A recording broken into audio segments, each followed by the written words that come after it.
Hi everyone, स्वागत है आप सभी का टीचिंग गोल्स के इस लर्निंग प्लेटफॉर्म पर। आई होप आप सभी लोग अच्छे होंगे।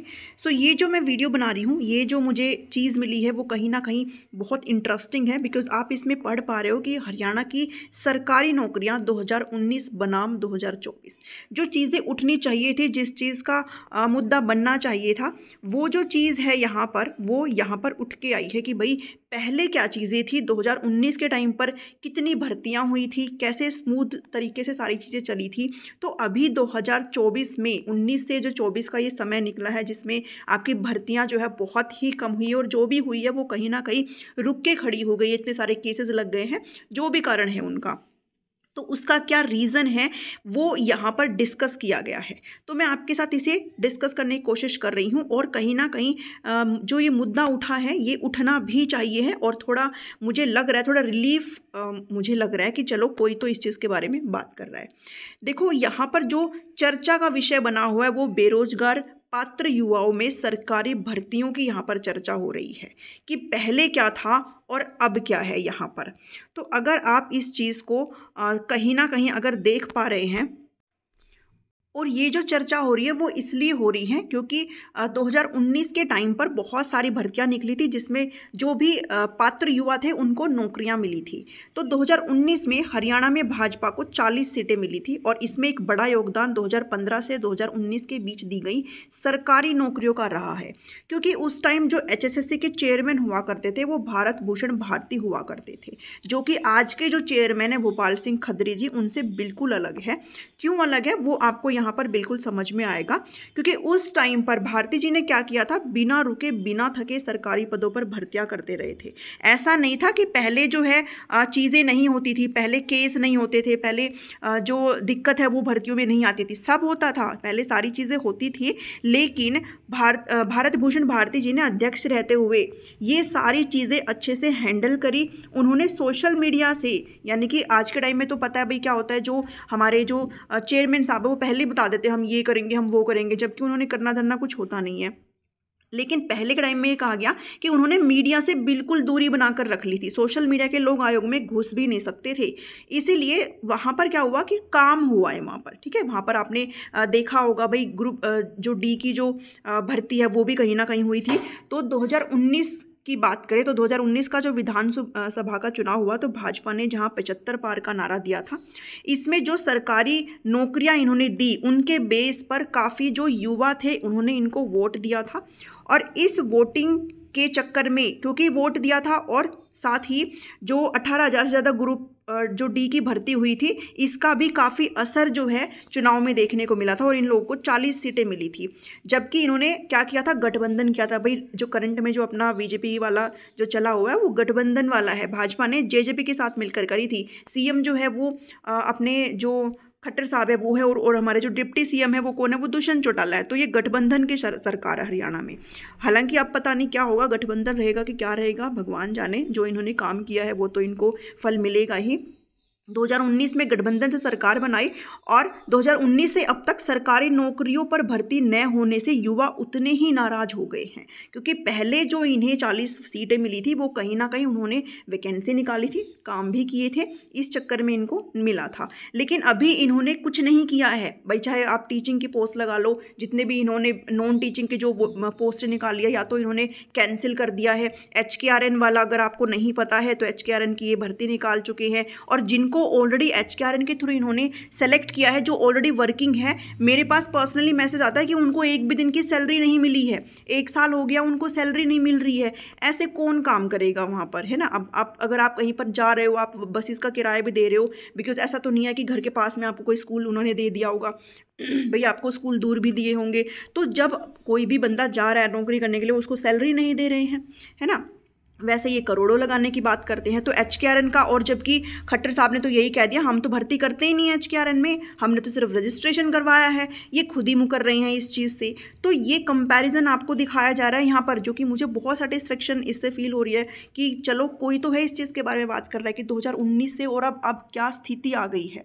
तो गलियारे में कहा जा रहा है कि भारत भूषण भारती के चेयरमैन पद से हटने के बाद हरियाणा कर्मचारी चयन आयोग में सोशल मीडिया की एंट्री हो गई है। बिल्कुल हो गई है ना। अपना जो टीजीटी का जो रिजल्ट है वो कब से रिलीज़ हो रहा है, वो जून जुलाई से जो रिलीज़ होना स्टार्ट हो रखा है। पहले कह रहे थे जून के मिड में कर देंगे, फिर बोले जुलाई में कर देंगे, फिर बोले अगस्त में कर देंगे, फिर बोले सितंबर में कर देंगे। अब वो जा करके आपका अक्टूबर तक लटक गया है। पहले ही बोल देते हैं कि हम ये करेंगे, हम वो करेंगे, हम सोशो इकोनॉमिक मार्क्स के लिए ये करेंगे, हम वो लिस्ट निकाल देंगे, हम फलाना कर देंगे, हम ढिमका कर देंगे, है ना, और वो चीज़ें नहीं हो पाती है। तो यही बताया गया है कि सोशल मीडिया की एंट्री नहीं थी पहले के टाइम में। पहले के टाइम में काम होता था, सिर्फ बोलना नहीं होता था।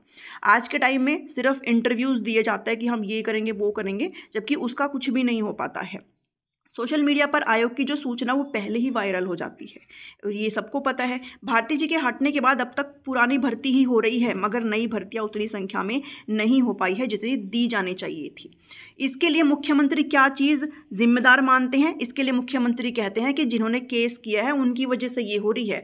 तो ये अपना जो पल्ला है वो क्या कहकर झाड़ रहे हैं कि भाई आप लोग केस कर रहे हो, इस वजह से नहीं हो रहा है। केस पहले भी होते थे, ठीक है। कोर्ट में जो केस है वो भारत भूषण भारती के समय में भी होते थे, लेकिन उन केस को डील किया जाता था। ऐसा नहीं था कि केस का सुन के और आपने उसको वहीं पर स्टक कर दिया कि वो वहीं पर ही लटक गई। चीज़ें तब भी होती थी, केस तब भी होते थे, सारी चीज़ें होती थी और उनकी पैरवी होती थी, ठीक है। तो ये एक बड़ा कारण था कि पहले भी चीज़ें होती थी। तो यहाँ पर युवा चर्चा कर रहे हैं कि 2019 के बाद सरकारी भर्तियां न होने का एक कारण क्या है। बार बार जो बदली जा रही इनकी नीतियाँ हैं। अभी भी इन्होंने CET वाला जो चीज़ें हैं, कह रहे हैं हम इसमें संशोधन करेंगे, क्योंकि CET का जो चल रहा है और जो इन्होंने पेपर लिया वो तो गजब ही तरीके से सारी चीज़ें हुई है। तो अब कह रहे हैं हम इसमें संशोधन करेंगे, ठीक है। बात यहाँ पर CET की हो रही है। जब कॉमन एलिजिबिलिटी टेस्ट CET लागू करने की घोषणा की गई थी तो उससे पहले कैनल पटवारी, राजस्व पटवारी, ग्राम सचिव जैसे पदों की भर्तियां चल रही थी, वो पूरी होनी चाहिए थी, लेकिन उनको रद्द किया गया और CET को लाया गया, ठीक है ना। और इन्होंने ये भी कहा था कि ग्रुप C और ग्रुप D का जो पेपर है वो हर साल होगा। CET में पास उम्मीदवार अपना स्कोर सुधार सकता है, और 2022 में ग्रुप C का CET हुआ, ग्रुप D का नहीं हुआ, ये सबको पता है। इस साल 2023 में ग्रुप D का CET हो रहा है और ग्रुप C के CET की संभावना नहीं नज़र आ रही है। तो यहाँ पर ये सारी चीज़ें बता रहे हैं कि भी पहले किस तरीके से चीज़ें होती थी और अब किस तरीके से चीज़ें हो रही हैं। साथ ही इन्होंने ये भी बताया है, अच्छे से बताया है कि अगर आप नहीं करोगे तो क्या हो सकता है। तो भविष्य में भी सारी चीज़ें अदालत में जो मामले हैं वो उठते रहेंगे, और जो वर्ष 2022 के CET रिजल्ट के आधार पर ग्रुप C की 32,000 सरकारी भर्तियां आपकी अविलंब पूरी अगर हो जाती है, तो जो सरकार के खिलाफ माहौल जो बना हुआ है, सबसे ज़्यादा जो अगेंस्ट है वो युवा हो चुके हैं इनके खिलाफ। सबसे ज़्यादा जो एलिजिबल कैंडिडेट है, जो कहीं ना कहीं एक पोस्ट को पाना चाहते हैं और अपनी लाइफ को सिक्योर करना चाहते हैं, वो इनके अगेंस्ट हो चुके हैं। और ये शायद इनको नहीं दिख रहा, या फिर हो पता इनको पता है, शायद इतनी तो अकल होगी इनमें, इनको दिख भी गया हो और ये अब इनको पता है भाई हमने तो जाना ही है, तो फिर हम क्यों ही काम करें, ये भी हो सकता है, ठीक है। तो देखो इनमें इन्होंने ये बोल रखा है कि अगर आप ये कर देते हो 32,000 अगर आप सरकारी भर्तियां कर देते हो पूरे, तो फिर भी आपके खिलाफ जो बना माहौल है वो कुछ हद तक ठीक हो सकता है। सरकार को CET में जो संशोधन करना है उसे कर दें, क्योंकि संशोधन के बाद होने वाले CET के आधार पर तो नई भर्तियां होंगी और पुराने CET के आधार पर पुरानी भर्तियां होंगी। इसलिए अगले 1 साल में अगर 2 लाख से ज़्यादा रिक्त पड़े सरकारी पदों की भर्तियां हो गई, तो युवाओं में सरकार के खिलाफ जो माहौल बना है वो हद तक समाप्त हो सकता है। ये भी यहाँ पर लिखा गया है, शायद इन तक ये नहीं पहुँचता है। TGT की बात करी जा रही है कि TGT के उम्मीदवार कह रहे हैं कि उनकी भर्ती तो CET के बगैर थी, बिल्कुल बगैर थी। फिर उनका रिजल्ट क्यों नहीं जारी किया गया? वो इसलिए नहीं किया गया कि जो चीज़ें इन्होंने सबमिट करनी थी वो टाइम पे इन्होंने करी नहीं। वही वाली बात है ना, वो नियत अगर ठीक है तो फिर वो हो सकता था, बट नहीं करना है किसी को तो फिर नहीं करना है ना। तो वो वाली चीज़ भी, रिजल्ट भी कहीं ना कहीं पर भी दिखाई नहीं दे रहा। अब नवंबर की जो है राह तक लेते हैं।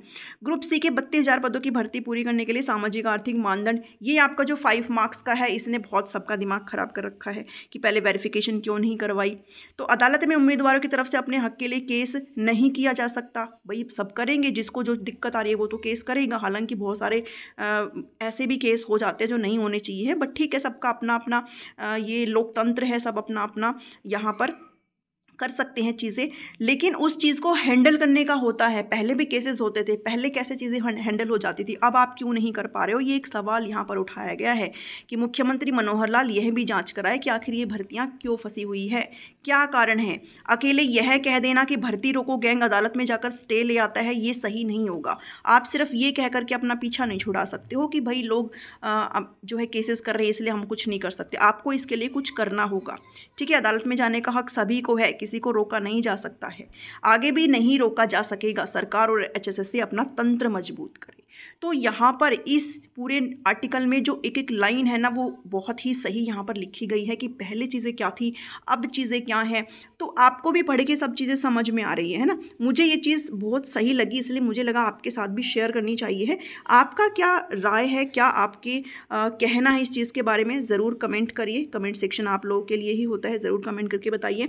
चैनल को सब्सक्राइब नहीं किया है तो चैनल को बिना सब्सक्राइब किए ना जाइएगा, बिल्कुल फ्री होता है। लाइक किया करें, शेयर किया करें, ठीक है। मिलती हूँ नेक्स्ट वीडियो में। Thank you, thanks for watching me.